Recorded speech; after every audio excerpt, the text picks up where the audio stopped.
Master Tavern Keeper's History of the Old World.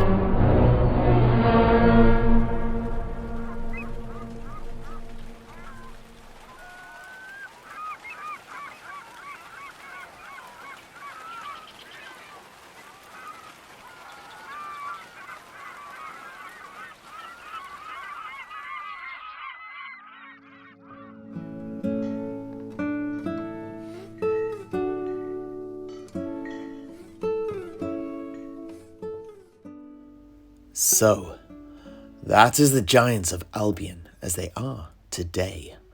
But what about during their heyday? Oh, well, now that's a very good question. For their contribution to the existence that we all now enjoy should not be underestimated, as they were an instrumental part of the events that drove back the hordes of chaos during the Great Catastrophe. Not only did they battle the few demons that made their way onto the island of Albion, but it was with their aid that the plan of the elves of Ulthuan was able to succeed. Oh, really?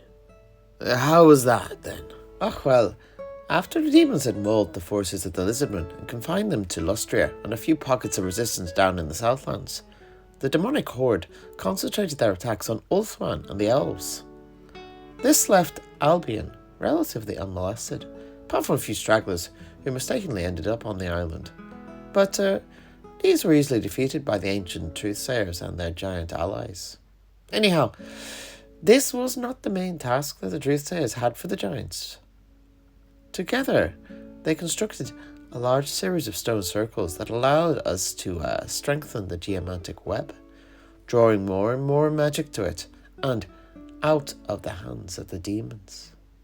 This caused them to become more and more unstable and forced these foul manifestations to retreat to the north, closer to the epicenter of their tear in reality. Ah, I see. But that's not all. With all this magical energy bound but close at hand, we, the Truthsayers we were able to channel it into our spellcrafting and weave a veil of fog around the island, hiding and thus protecting the Ogham stones, as we call those menhirs, from demonic influence. But I honestly doubt any elves, even if they're aware of it, would admit the crucial role that we and the giants played in the success of their vortex. But without our intervention, Ulthuan would have most certainly been overrun by the demonic horde.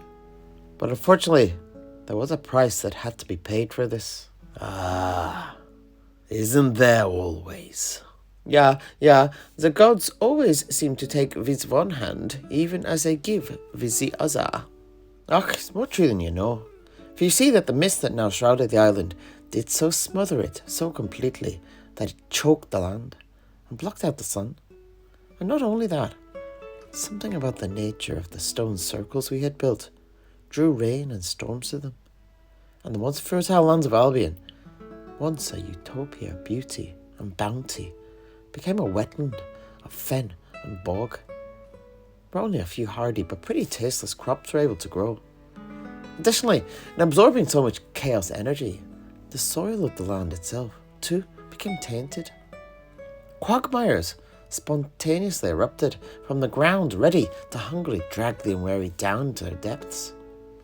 The luscious woods and forests became death traps, overrun with mutated hawthorn and poisonous plants that strangled and choked the very life from flora and fauna alike.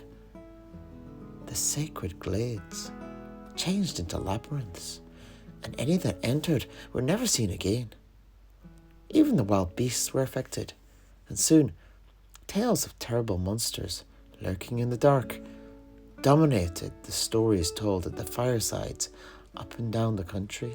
Oh, yeah, my goodness, a land of perfection, dragged into tortuous depths. I couldn't have put it better myself. But what choice did we have if we wished to prevent the dark forces of the primordial annihilator from running rampant over our world? Albion had to be kept secret. Albion had to be kept safe. And so we tasked the giants with guarding the stone circles, called henges in Albionites, by the way, that they had built on top of the places where the ley lines intersected. Both fascinating, yet tragic. But at this juncture, if you excuse the interruption, I think this is as good a time as any to broach a subject that has been on my mind of late. I have a question, one to which I've come across various answers, but one to which I'd like to hear your learned opinion, Sedrik. By all means, Septimus. Hit me with it. Now, in my studies, I have come across conflicting opinions with regards to the origins of the different races. Were you taught such things back in Albion? I'm assuming you were, as you already said that the giants were a gift from the old ones. So not a race that existed in our world before their coming, such as dragons or dragon ogres. Well, yes, that's right. And indeed it was something that was discussed, if only in the broadest of strokes, by our venerable tutors. Oh, really? Please, do go on. Well, as to the giants, in the oral tradition of the Truthsayers, I was taught that the old ones were said to have created them wholesale from the earth itself, in the image of men, but admittedly on a much grander scale. Oh, yeah. But what of we men ourselves, then? Are we but creations of your ancient aliens, as you put it earlier? Now, well, that's what I was taught, but not like the giants. In the seminary, they taught us that our origins are more akin to that of dwarves and the elves, rather than the giants, who are more of a spontaneous creation in response to an existential threat. Oh, yeah. What do you mean? I do not know the ancient creation myths of either the elves or the dwarves. Do you not? Well, these two are referred to as the elder races, with the elves elevating their own position, as usual, by calling themselves the eldest race, as you'd expect of them. Anyhow, they both got that moniker as their ascension to civilization preceded that of men. That said, though, the ancestors of the elves, the dwarves and men, were all seeded to our world by the old ones at the same time. Now, I always found the word seeded an unusual word choice, both then and now, but my tutor was most adamant in its use. I have yet to truly unravel its meaning, I suppose. Anyhow, we learned that from one of these nascent seeds, the first true dwarves arose, and from the chosen of these came the gods of the dwarven pantheon. Of course, if you talk to a dwarf, they'll tell you that the first dwarves were birthed from the stone of the mountains themselves. Ah, yes. Come on, Heinrich, you know that old dwarven lullaby. That's the origin of that. You know the one. I am a dwarf and I'm digging a hole. Diggy, diggy hole. Diggy, diggy hole. I am a dwarf and I'm digging a hole. Diggy, diggy hole. Digging a hole. Oh, yeah. I'm sorry, Master Tavern Keeper, but I have no idea of what you are talking about. Oh, really? Weren't you and Sven Hammerhelm singing that at the end of the night last time you two were in here together? No. I don't think so. I have no recollection of such a song. From what I've heard of you, Heinrich, it's not so unusual. Anyhow, let's get back to the old stories and that song as well. Well, there might well be some truth in it. Well, there might not. Well, but it certainly parallels the origins of the giants of Albion, who it is said came from the soil. But as to whether that is allegorical or factual, well, it's anyone's guess.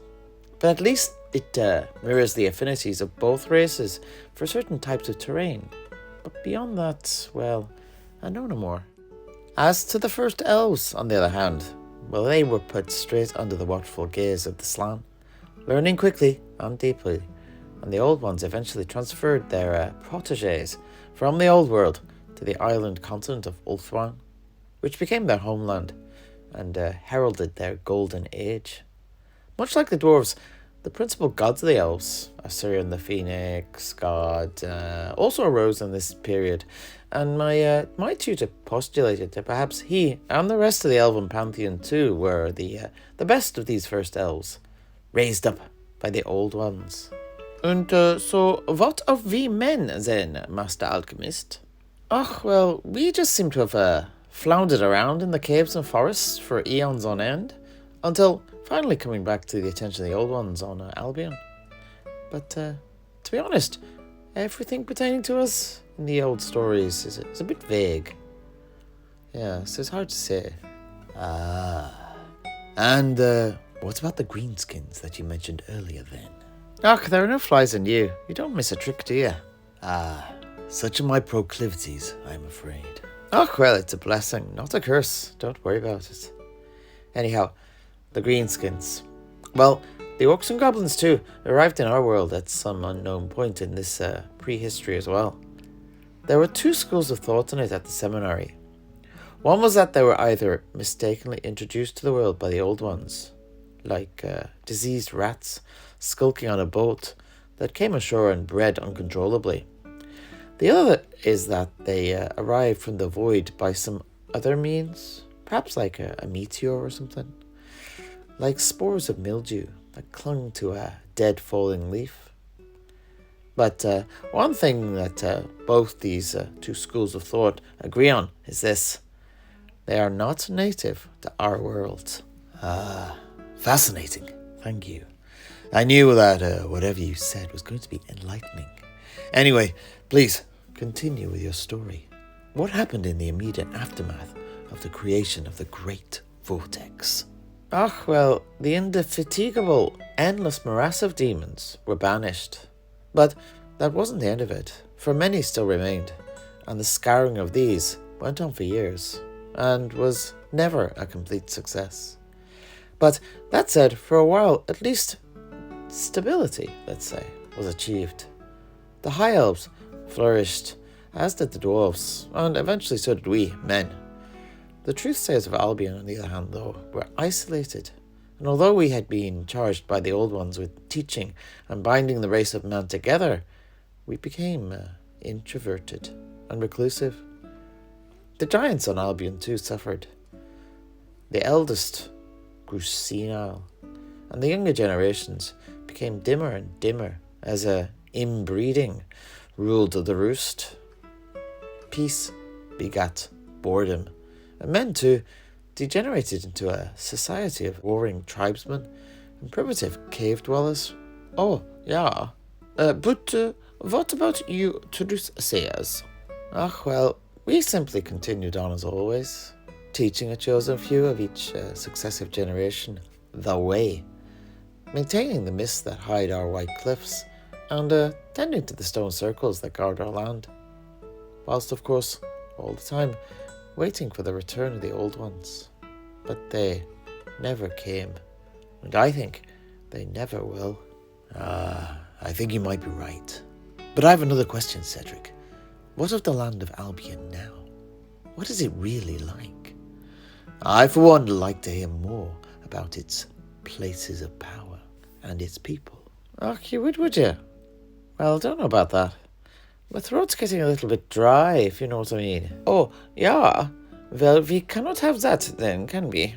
Another round on me, Master Tavern Keeper, if you'll be so kind. If you insist. Your wish is my command, O noble knight.